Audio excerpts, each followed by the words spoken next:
तो नमस्कार दोस्तों, स्वागत है आप सभी का पॉलिटी की एक और शानदार क्लास में। देखिए, इस क्लास में मैं आपको कुछ पीवाईक्यू प्रश्नों की प्रैक्टिस कराऊंगा। ये वही प्रश्न हैं जो अच्छे लेवल की परीक्षा में पूछे गए हैं, जैसे यूपी पीसीएस में, बीपीएससी में, छत्तीसगढ़ पीसीएस में, यूपी लोअर की जो परीक्षा होती है उसमें भी यहाँ से प्रश्न पूछे गए हैं। इन प्रश्नों को करने के बाद आपका जो कॉन्फिडेंस है ना, वो बूस्ट होगा। आपको ये लगेगा कि इस टाइप के प्रश्न भी इतनी अच्छी लेवल की परीक्षाओं में पूछे जाते हैं। ठीक है, तो मेरा सिर्फ एक ही उद्देश्य है कि आपको इन प्रश्नों से मैं परिचित कराऊं। ठीक है, और आप इन प्रश्नों के अच्छे से आंसर करो, जिससे कि आपका कॉन्फिडेंस बूस्ट हो, है ना। तो इन प्रश्नों को कराने से पहले मैं आपको कुछ महत्वपूर्ण पॉइंट और बताऊंगा। जैसा कि कल मैंने आपको क्लास में बोला था कि अभी एक क्लास और कराऊंगा मैं, जिसमें आपको बहुत सारे महत्वपूर्ण पॉइंट कराऊंगा यूपीएससी को टारगेट करके। तो आइए पहले हम उन पॉइंट को समझते हैं, उन महत्वपूर्ण बिंदुओं पर चर्चा करते हैं। ठीक है, जो एग्जाम पॉइंट ऑफ व्यू से ज़्यादा महत्वपूर्ण है यूपीएससी को टारगेट करके। ठीक है, तो ये रहे कुछ महत्वपूर्ण पॉइंट, यानी इंपॉर्टेंट पॉइंट्स यूपीएससी स्पेशल के लिए। देखिए, पहला पॉइंट है इसमें, अगर आपसे पूछा जाए कि संविधान सभा में कितनी महिलाएं शामिल थीं। इस टाइप के महिलाओं से संबंधित दो प्रकार के प्रश्न पूछे जाते हैं, और वो दोनों प्रश्न जो मैं आपको पीवाईक्यू कराऊंगा ना, उसमें मैंने समाहित कर लिए हैं। आप वहीं प्रैक्टिस करना उनकी। देखो, पहला पॉइंट है संविधान सभा में कितनी महिलाएं शामिल थीं। तो आपका आंसर होगा टोटल 15 महिलाएं शामिल थीं संविधान सभा में। जैसे आपकी सुचेता कृपलानी हुई, हंसा मेहता, रेणुका राय। ठीक है, सुचेता कृपलानी यूपी से बिलोंग करती, ये महाराष्ट्र या आई थिंक वेस्ट बंगाल से बिलोंग करती थी। ठीक है, तो इस तरह कुल मिलाकर 15 महिलाएं थीं संविधान सभा में, है ना। दूसरा पॉइंट है, डॉक्टर बी आर अम्बेडकर को संविधान सभा में किसके त्यागपत्र किसको त्यागपत्र दिलाकर शामिल किया गया था। तो आपका आंसर होगा एम आर जयकर को। ठीक है, वैसे तो ये पहले से शामिल थे, पूर्वी पूर्वी बंगाल की तरफ से चुने गए थे। लेकिन पूर्वी बंगाल जब पाकिस्तान का हिस्सा बन गया तो इन्हें दोबारा चुना गया संविधान सभा में। तो किसके त्यागपत्र दिलाकर किसके स्थान पर ये लाए गए थे। तो आपका आंसर होगा एम आर जयकर के स्थान पर लाए गए थे। M R Jayakar Mumbai presidency की पूना संसदीय सीट के कांग्रेस के सदस्य थे। इन्हें त्यागपत्र दिलाया, और इन्हें त्यागपत्र दिलाने के बाद बी आर अम्बेडकर को संविधान सभा में शामिल किया गया था। ठीक है, बहुत ज़्यादा इंपॉर्टेंट पॉइंट है, ध्यान से समझ लेना और इन्हें रिवाइज भी करना। अगला पॉइंट है, कांग्रेस पार्टी द्वारा सर्वप्रथम संविधान सभा की मांग कब की गई थी।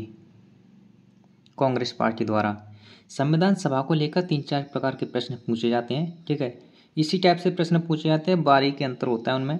आपसे पूछेगा कि स्वराज पार्टी द्वारा संविधान सभा की मांग कब की गई, है ना।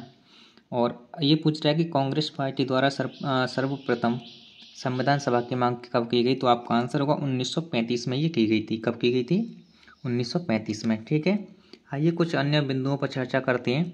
देखिए, अब मैं आपको बताऊंगा कि स्वतंत्र भारत का जो पहला मंत्रिमंडल था, उसमें जो सदस्य थे उन्हें कौन कौन से मंत्री पद दिए गए थे। ठीक है, वेरी वेरी इंपॉर्टेंट है, बहुत ज़्यादा इंपॉर्टेंट है, और यहाँ से प्रश्न डेफिनेटली पूछे जाते हैं। देखिए, सबसे पहले हम बात करेंगे जवाहरलाल नेहरू के बारे में। तो जवाहरलाल नेहरू को स्वतंत्र भारत का पहला जो मंत्रिमंडल था ना, इसमें जवाहरलाल नेहरू को प्रधानमंत्री बनाया गया था, और जवाहरलाल नेहरू ही विदेश मंत्री बनाए गए थे। ठीक है, और अब वर्तमान में विदेश मंत्री कौन है, इसका आंसर आप कमेंट करके बताना। आपको इसके बारे में नहीं पता है तो आप गूगल पर सर्च करना। जब आप किसी चीज़ को सर्च करते हो ना, तो वो चीज़ें आपके माइंड में बहुत जल्दी सेट हो जाती हैं। तो विदेश मंत्री कमेंट करके बताना, वर्तमान में भारत के विदेश मंत्री कौन है। ठीक है, तो जवाहरलाल नेहरू को प्रधानमंत्री का पद दिया गया और विदेश मंत्री बनाए गए।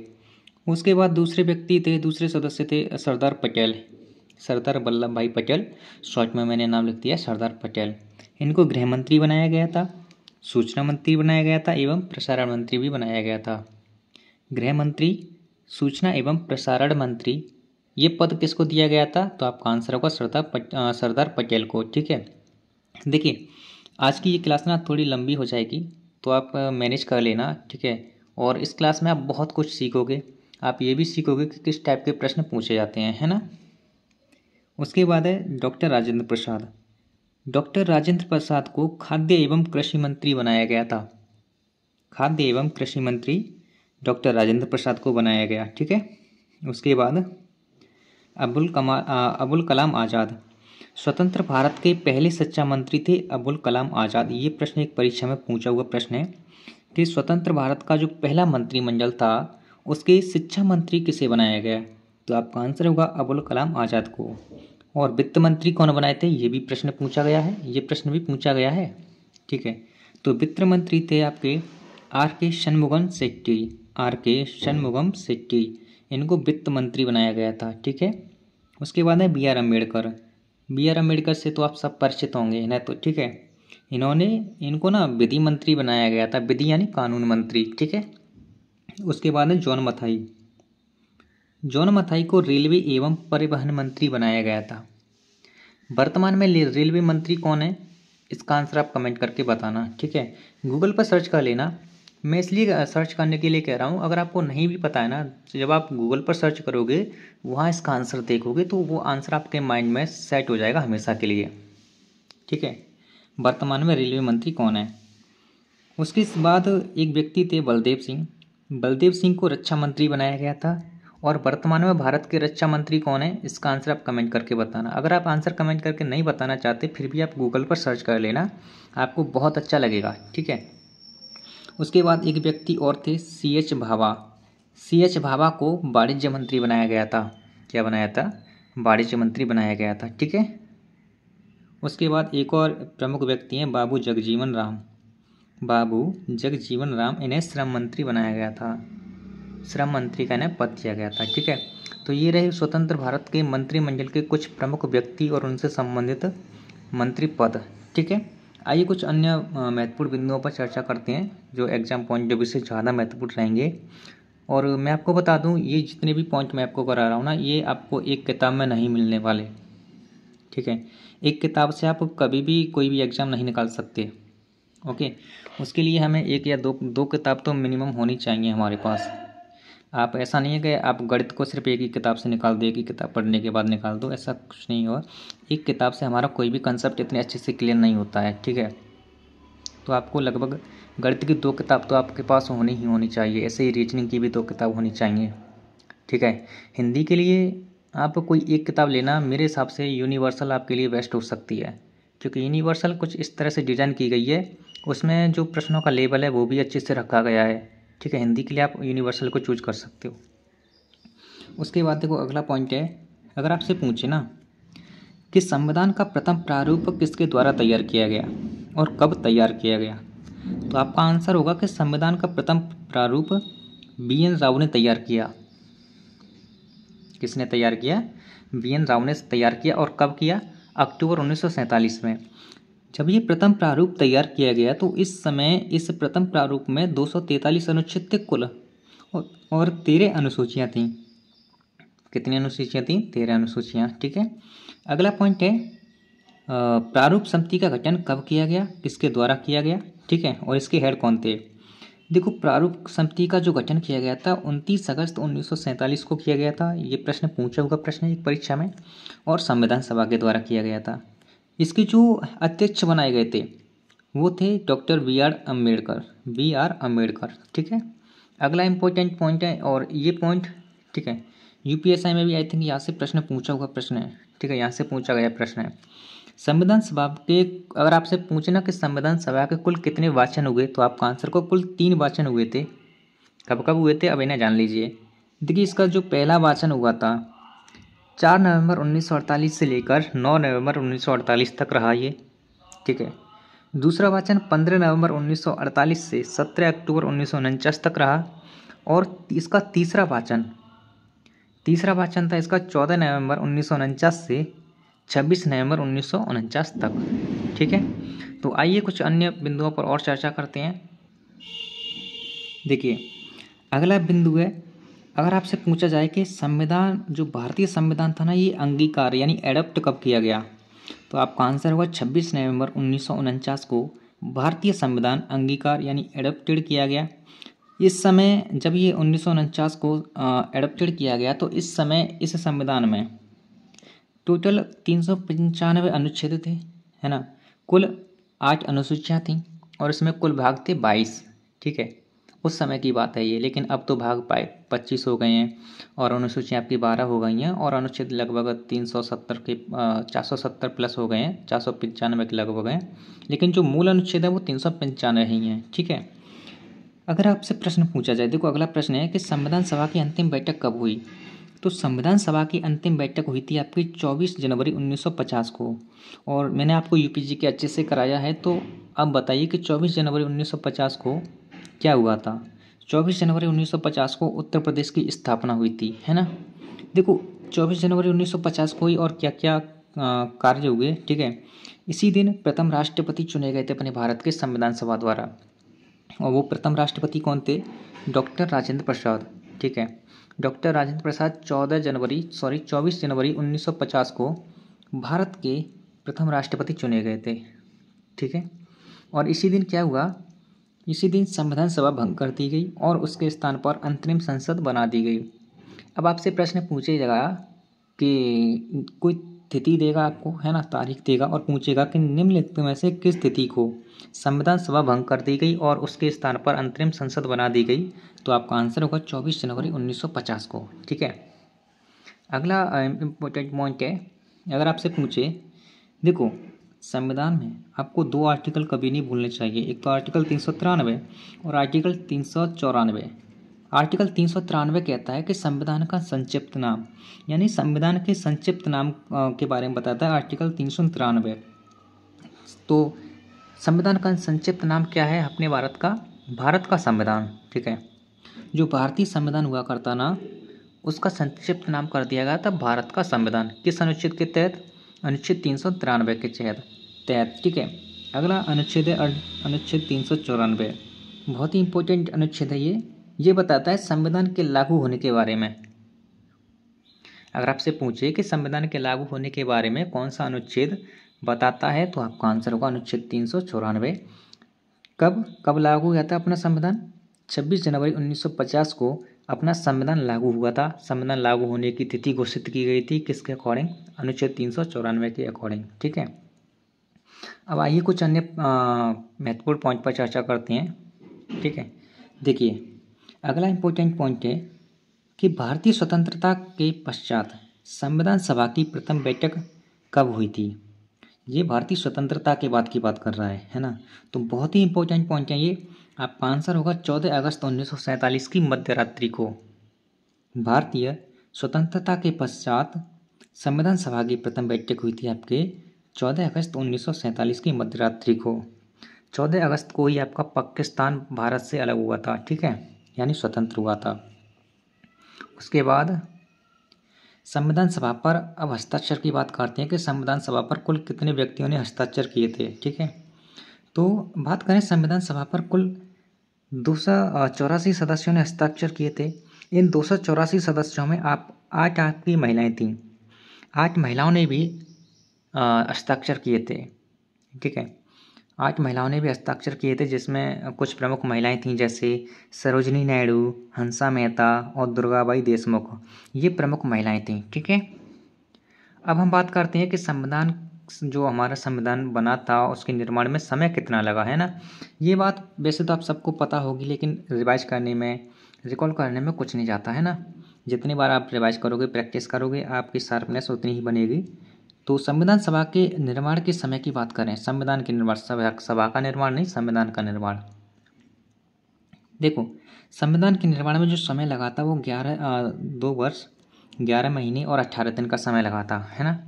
यहीं पर अगर आपसे ये प्रश्न पूछा जाए कि संविधान का जो प्रारूप तैयार किया गया था उस प्रारूप पर कितने दिन बहस हुई थी, तो पॉइंट को एक सीक्वेंस में पढ़ लो।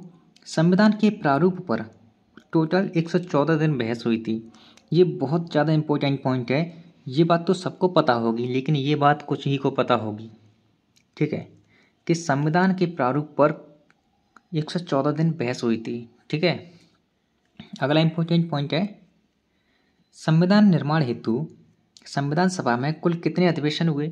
इस टाइप से भी तो आपसे प्रश्न पूछा जा सकता है ना, कि संविधान निर्माण हेतु संविधान सभा के कुल कितने अधिवेशन हुए थे। वैसे तो इसके टोटल 11 अधिवेशन हुए थे। कितने अधिवेशन? टोटल 11 अधिवेशन हुए थे। लेकिन अगर हम हस्ताक्षर की तिथि को भी इसमें शामिल कर लें जो संविधान सभा पर हस्ताक्षर किए गए थे उस बैठक को भी अगर इसमें शामिल कर लिया जाए तो इसकी कुल 12 बैठकें हुई थी। कुल कितनी बैठकें हुई थी? 12 बैठकें हुई थी। ठीक है, तो यही कुछ इम्पोर्टेंट पॉइंट बताने थे मुझे आपको, और अब मुझे नहीं लगता कि इससे ज़्यादा आपसे प्रश्न पूछा जाएगा। मैंने जितना इम्पोर्टेंट पॉइंट हो सकते थे सभी बता दिए हैं। अब आइए मैं आपको कुछ प्रश्नों की प्रैक्टिस करा दूं जिससे कि आपको ये आइडिया हो जाए कि इस प्रकार के प्रश्न भी इतनी अच्छी लेवल की परीक्षाओं में पूछे जाते हैं, है ना। तो चलिए, पहला प्रश्न है, अध्यादेश जारी करने की शक्ति राष्ट्रपति को किस अधिनियम द्वारा दी गई थी? ये प्रश्न यूपीपीसीएस मेंस 2008 में प्रश्न पूछा हुआ प्रश्न है। अध्यादेश जारी करने की शक्ति राष्ट्रपति को किस अधिनियम द्वारा दी गई थी? तो आपका आंसर होगा ऑप्शन नंबर बी।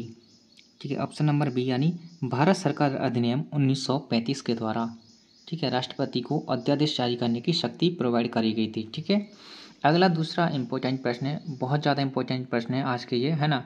इन प्रश्नों को करने के बाद आप कनेक्ट कर पाओगे चीज़ों को, आपके माइंड में एक इमेज चल रही होगी। ठीक है, जो मैंने अब तक आपको जितना भी पढ़ाया है। ठीक है, जैसे एक निर्वाचित संविधान सभा द्वारा, एक निर्वाचित संविधान सभा द्वारा, ठीक है, निर्वाचित संविधान सभा की बात कर रहा है ये, सर्वप्रथम भारत के संविधान का निर्माण करने का प्रस्ताव किया गया था किसके द्वारा? क्या साइमन कमीशन के द्वारा, या भारत सरकार अधिनियम 1935 के द्वारा, ब्रिटिश कैबिनेट डेलीगेशन के द्वारा, या फिर क्रिप्स मिशन के द्वारा?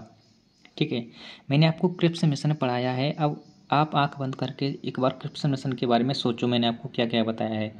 जब भी आपको कोई भी ऑप्शन दिखेगा ना, जितना भी मैंने आपको पढ़ाया है, समझ लेना आपके माइंड में उसकी इमेज चल रही होगी कहीं ना कहीं। ठीक है, लेकिन आप उन चीज़ों को कनेक्ट नहीं कर पा रहे, क्यों नहीं कर पा रहे? क्योंकि आपने रिविजन नहीं किया है। ठीक है, देखो, एक निर्वाचित संविधान सभा द्वारा सर्वप्रथम भारत के संविधान का निर्माण करने का प्रस्ताव पारित किया गया था। ये प्रश्न यूपीपीसीएस में पूछा हुआ प्रश्न है। तो आपका आंसर होगा क्रिप्स मिशन के द्वारा, क्योंकि साइमन कमीशन तो अभी आया ही नहीं, है ना। साइमन कमीशन तो मैंने आपको पढ़ाया ही नहीं है ना।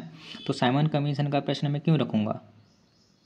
ठीक है, उसके बाद भारत सरकार अधिनियम 1935 के द्वारा अध्यादेश जारी करने की शक्ति दी गई थी राष्ट्रपति को। ठीक है, ब्रिटिश कैबिनेट डेलीगेशन के बारे में मैंने आपको पढ़ाया ही नहीं है। ठीक है, तो आप आंसर नहीं कर पाओगे, लेकिन क्रिप्स मिशन के बारे में पढ़ाया था और क्रिप्स मिशन में ही ये प्रस्ताव पारित किया गया था। इसके बारे में मैंने आपको अच्छे से कंप्लीट डिटेल दी है, आप एक बार फिर से रिवीजन कर लेना इस क्लास का। ठीक है, और अगला प्रश्न है, भारतीय संविधान को कब अपनाया गया था, यानी एडप्ट कब किया गया था भारतीय संविधान? प्रश्न यूपीएसआई में पूछा हुआ प्रश्न है ये, यूपीएसआई में। ठीक है, क्या 26 जनवरी 1951? ये 1951 तो स्वतंत्रता के बाद ही चला गया, है ना। 1951 की तो मैंने आपको कोई भी डेट नहीं कराई है अब तक।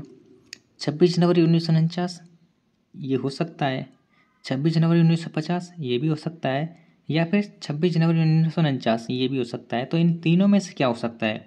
तो आपका करेक्ट आंसर होगा, देखो आपके मन में तीनों विचार आएंगे। ये विचार तो नहीं आएगा क्योंकि ये 1951 चला गया, 1950 से पहले ही अपना गया था, है ना।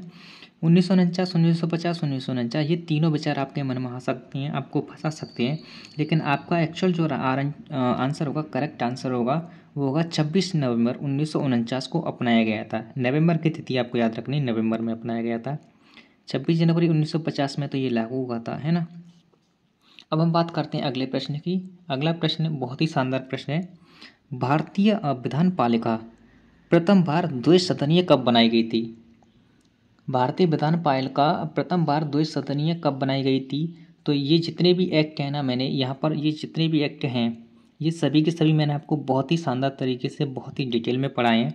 अगर आपने वो क्लासेज नहीं करी हैं, नोट्स नहीं बनाए हैं, अगर नोट्स बना लिए हैं तो रिवाइज नहीं करे हैं, तो आप रिवाइज कर लेना। क्योंकि जब हम क्वेश्चन को देखते हैं, क्वेश्चन हमसे नहीं आता है, तब हमारे मन में एक उत्सुकता बढ़ती है फिर उस टॉपिक को पढ़ने की। तो प्रश्न कराने का मेरा एक ही उद्देश्य है कि आपके अंदर वो उत्सुकता आए, आपसे कोई प्रश्न ना बने, तो आप जाकर फिर उन नोट्स को रिवीजन करें। ठीक है, देखिए, द्विसदनीय द्विसदनीय जो विधान पालिका बनाई गई थी, ये 1919 के अधिनियम के द्वारा बनाई गई थी। 1919 के अधिनियम के द्वारा बनाई गई थी, और 1935 के भारत सरकार अधिनियम द्वारा भारत परिषद का अंत किया गया था। अगला प्रश्न यही है। ठीक है, इसका आंसर आप जल्दी कर देना, ये तो मैंने आपको बता दिया। प्रश्न है, भारत सरकार की समाप्ति किसके द्वारा की गई थी? जो 1858 का जो अधिनियम आया था, उसमें ये भारत परिषद का पद बनाया गया था। ठीक है। तो इसका अंत किस अधिनियम के द्वारा किया गया था? 1919 के? नहीं। 1909 के? नहीं। 1773 के रेगुलेटिंग एक्ट के द्वारा इसका समापन किया गया? नहीं। ठीक है, ये तो मैंने सबसे पहले आपको पढ़ाया है, तो इसमें मैंने ऐसा कुछ भी आपको नहीं बताया है। लेकिन हाँ, मैंने 1935 का जो आपको अधिनियम पढ़ाया था, ठीक है, भारत सरकार अधिनियम 1935 के द्वारा ही ये भारत परिषद का अंत किया गया था। ठीक है, बहुत ही इंपॉर्टेंट प्रश्न है ये।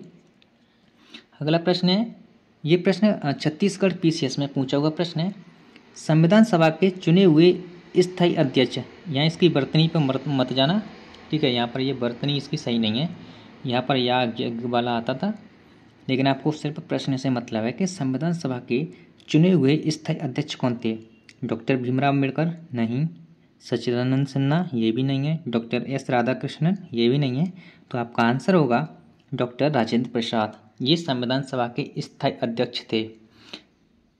डॉक्टर सच्चिदानंद सिन्हा ये अस्थायी अध्यक्ष थे, टेम्पररी अध्यक्ष, ये परमानेंट अध्यक्ष थे। ठीक है, ओके। अगला प्रश्न है, भारतीय संविधान की पहली बैठक कब हुई थी?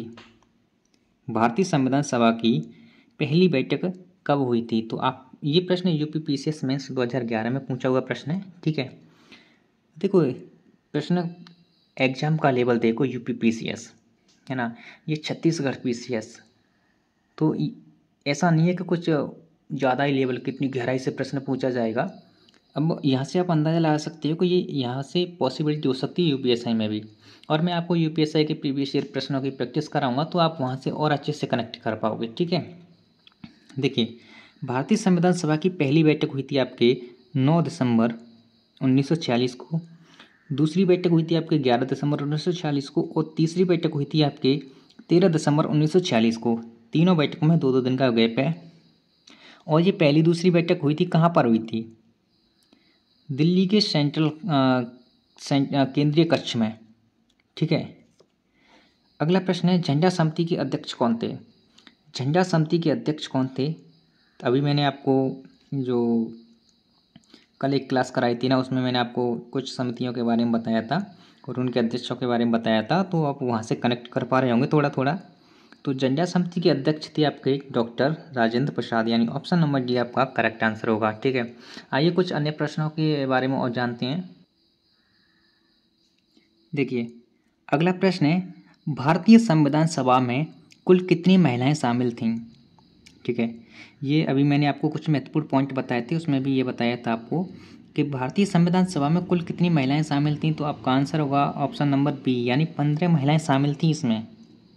और हस्ताक्षर कितनी महिलाओं ने किए थे?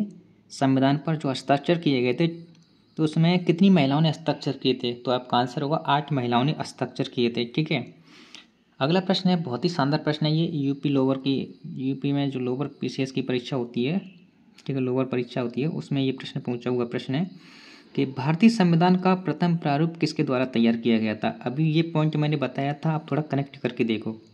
ठीक है, भारतीय संविधान का प्रथम प्रारूप किसने तैयार किया था? तो आपका आंसर होगा बी.एन. राव ने, बी.एन. राव ने। ठीक है, जिसमें 13 आपके अनुसूचियाँ थी, 243 अनुच्छेद थे। ठीक है, उसके बाद अगला प्रश्न है, बहुत ही शानदार प्रश्न है। ठीक है, यूपी पीसीएस आरओ की परीक्षा में ये प्रश्न पूछा हुआ प्रश्न है कि संविधान सभा में भारतीय संविधान का तृतीय वाचन, ये मैंने अभी आपको बताया था ना कि तृतीय वाचन कब शुरू हुआ? तो तृतीय वाचन शुरू हुआ था आपका 14 नवंबर 1949, 14 नवंबर 1949 को ये शुरू हुआ था। ठीक है, अगला प्रश्न है, संविधान सभा पर कुल कितनी महिलाओं ने हस्ताक्षर किए? तो आपका आंसर होगा ऑप्शन नंबर बी, 8 महिलाओं ने हस्ताक्षर किए थे। अगला प्रश्न है, बीपीएससी की परीक्षा में पूछा हुआ प्रश्न है कि भारतीय संविधान को अपनाया गया था किसके द्वारा? ब्रिटिश संसद के द्वारा अपनाया गया था, भारतीय संसद के द्वारा अपनाया गया था, भारतीय संविधान द्वारा अपनाया गया था, संविधान सभा द्वारा, या फिर गवर्नर जनरल द्वारा? तो आपका आंसर होगा ऑप्शन नंबर सी, भारतीय संविधान सभा द्वारा भारतीय संविधान को अपनाया गया था। ठीक है, तो ये रहे कुछ महत्वपूर्ण प्रश्न जो प्रीवियस ईयर परीक्षा में पूछे गए हैं। ठीक है, और नेक्स्ट क्लास में हम कुछ अन्य प्रश्नों की प्रैक्टिस करेंगे। अब तक मैंने संवैधानिक विकास को लेकर जितना भी आपको कराया है ना, उसमें से मैं आपको बहुत से इंपॉर्टेंट प्रश्नों की प्रैक्टिस कराऊंगा। जिससे कि आप इन चीज़ों को कनेक्ट करने लग जाओ। ठीक है, आप अच्छे से फिर से रिवीजन करो इन चीज़ों का। ओके, तो चलिए मिलते हैं नेक्स्ट क्लास में। जय हिंद।